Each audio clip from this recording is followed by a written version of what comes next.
영어서 있는 고양이 제니예요. 오늘은 해리포터 2권 Chapter 12 The Polyjuice Potion 시작해보도록 할게요. 냐옹! 그런데 어제 했던 거에 이어서 하도록 할게요. 보면 Yeah, came the deep grunt. 여기부터 시작해보도록 할게요. Yeah, came the deep grunt of crab from his right.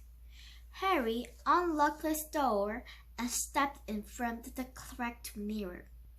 Goyle stared back at him out of dull, deep-set eyes. Harry scratched his ears. So did Goyle.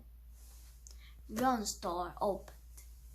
They stared at each other, except that it was pale and shocked.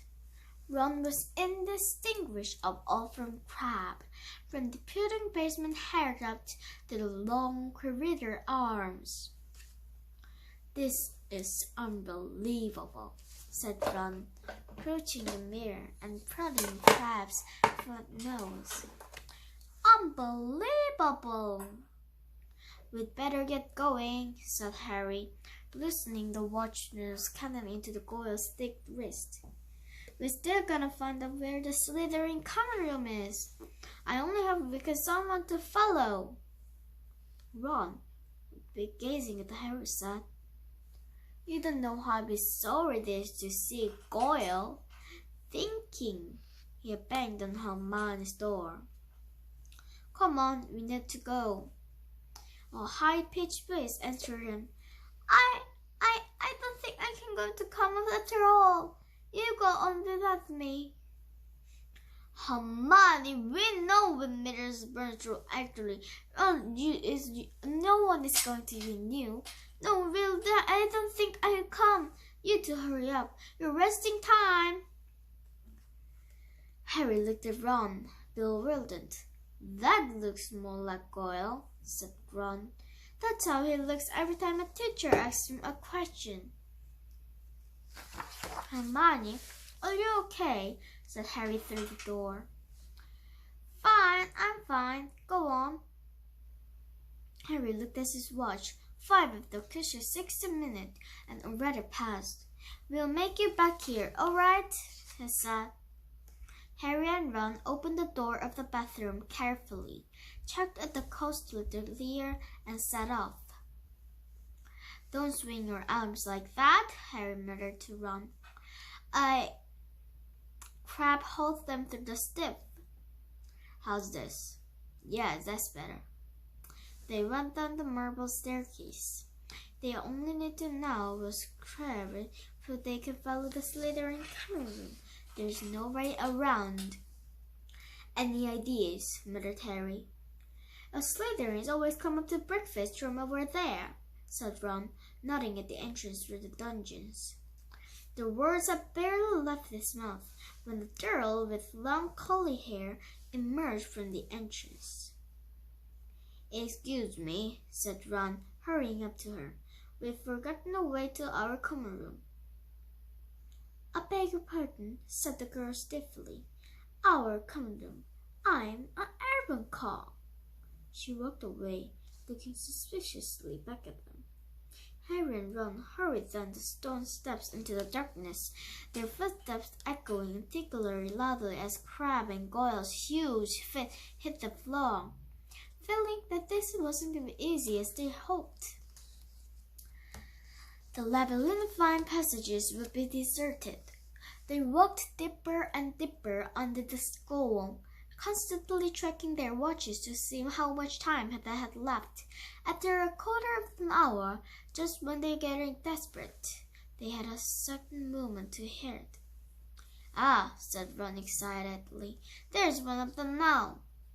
The figure was emerging from the side room.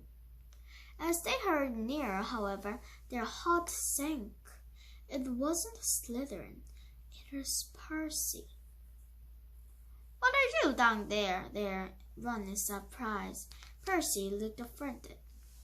That, said sensibly, it's none of your business. It's Crabbe, isn't it? Well, Oh, yeah, said Ron. Well, get up to your dormitories, said Percy sternly. It's not safe to go wandering around dark corridors these days. You are, Ron pointed out. I, said Percy, drawing himself up. I'm a prefect. Nothing's about to attack me. A voice suddenly echoed behind Harry and Ron. Draco Malfoy was strolling towards them, and for the first time in his life, Harry was pleased to see him. There you are, he crowed, looking at them. Have you two been peeking out in the Great Hall all this time? I've been looking for you. I want to show you something very funny. Malfoy glanced witheringly at Percy. But what are you doing down there, Weasley? He sneered. Percy looked outraged. You want to show a bit more respect to a school prefect? He said. I don't like your attitude. Malfoy sneered and motioned Harry and Ron to follow him. Harry almost said something apologetic to Percy, but caught himself just in time. He and Ron hurried after Malfoy, who said as they turned into the next passage, That Peter Weasley. Percy, Ron corrected him automatically. Whatever, said Malfoy. I've noticed him sneaking around a lot lately, and I bet I know what he's up to. He thinks he's going to catch Slytherin's ass single-handed. He gave a short, derisive laugh. Harry and Ron exchanged excitedly looks. Malfoy paused by a stretch of bare sandstone wall. That's the new professor again? He said to Harry. Said Harry. Oh, yeah, pure blood, said Malfoy, not listening, and a stone concealed in the wall slid open. Malfoy marched through it to Harry and Ron followed him. The Slytherin common room was a long, low, underground room with rough stone walls and ceilings, from which ground greenish lamps were hanging on chains. A fire was crackling under an elaborately carved mantelpiece ahead of them, and several Slytherins mustered around it and carved chairs. Wait here, said Malfoy to Harry and Ron, motioning them to a pair of empty chairs set back from the fire. I go and get it. My father just sent it to me. Wondering what Malfoy was going to show them, Harry and Ron sat down, doing their best to look at home. The Malfoy came in a little later, holding what was Nix's newspaper cutting, with Thirset under Ron's nose. That'll give you a laugh, he said. Harry sent Ron's eyes brightening shut.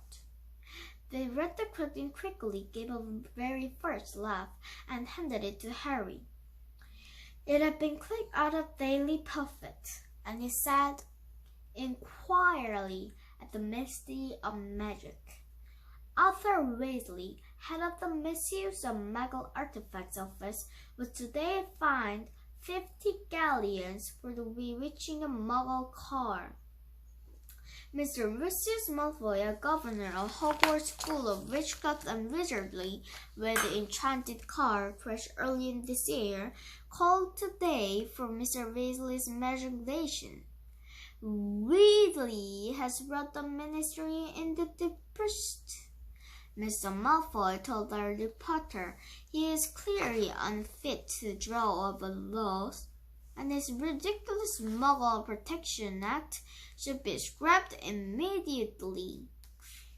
Mr. Weasley was unavailable to comment. His order was ripe told the reporters to clear off or should set the family goal on them. Well, said Malfoy impatiently, as Harry handed the cutting back to him. Don't you think it's funny? Ha ha, said Harry bleakly. Arthur Weasley loves Muggles so much he should snap his wand in half and go and join them, said Malfoy scornfully. You never know the Weasleys were pupils the way we behave. Ron's or other Crab's face contorted with fury. What about you, Crab? Snapped Malfoy. Stomachache, Ron grunted. Well, go up to the hospital wing and give all those Mugbloods a kick from me, said Malfoy, snickering. You know, I'm surprised the dearly prophet hasn't reported all these attacks yet, he went on thoughtfully. I suppose Dumbledore's trying to hush it all up. He'll be sacked if he doesn't stop soon. Father's always said Dumbledore's the worst thing that ever happened in this place. He loves Muggleborns, and isn't the headmaster will never let slime like that creeping. Malfoy started taking pictures in the magic with Camilla and his cruel but accurate impression of Paul. Potter, can you have a picture, Potter? Can I have an autograph? Can I lick your shoes, please, Potter? He dropped his hand and looked at Harry and Ron. What's the matter with you two? Far too late, Harry and Ron forced themselves to laugh. But Malfoy seemed satisfied. Perhaps Crabbe and Goyle were always slow on the uptake. Saint Potter, the Mudblood's friend, said Malfoy slowly. He's another one with no proper wizard feeling, or wouldn't go around the jumped-up Granger Mudblood. And people think he's Slytherin's heir. Harry and Ron waited and bated breath. Malfoy was surely seconds away from telling them it was him, but then... I wish you knew who it is, said Malfoy pinchily. I could help them. Ron's jaw dropped, so that Crabbe's face looked even more gumless than usual. Fortunately, Malfoy didn't notice, and Harry, thinking fast, said, You must have some idea who's behind it all. You know I haven't, Goyle. I'm a time, so how did I tell you? Snapped Malfoy. Our father wouldn't tell me anything about the last time the chambers opened either. Of course, it was 50 years ago, so it was before his time, but he knows all about it, and he says that he was all kept quiet and a little suspicious if I know too much about it. But I know one thing. Last time the Chamber of Secrets was open, a Mudblood died. So I bet it's only a matter of time one of them's killed this time. I hope it's Granger, he said with a relish. Ron was clenching Crabbe's gigantic fists. Feeling that it would better give giveaway if Ron punched Malfoy, Harry shot him a warning look, said, Do you know if the person who opened the chamber last time you caught? Oh yeah, never was expelled, said Malfoy. They're probably still in their Azkaban. Azkaban, said Harry, puzzled. Azkaban, the wizard's prison, Goyle, said Malfoy, looking at him in disbelief. Honestly, if you were any slower, you'd be going backwards. She shook listlessly in her chair and said, Father says to keep my head down and let the heir of Slytherins get on with it. And since the school needs ridding of all the Mudblood field, but not to get mixed up in it. Of course, he's got a lot of misplayed moments. You know the mystery of magic raided on Manor last week? Harry tried to force Goyle's dull face into a look of concern. Of course, he's got a lot of misplayed moment. You know the mystery of magic raided on Manor last week? Harry tried to force Doyle's dull face into a look of concern. Yeah, said Malfoy.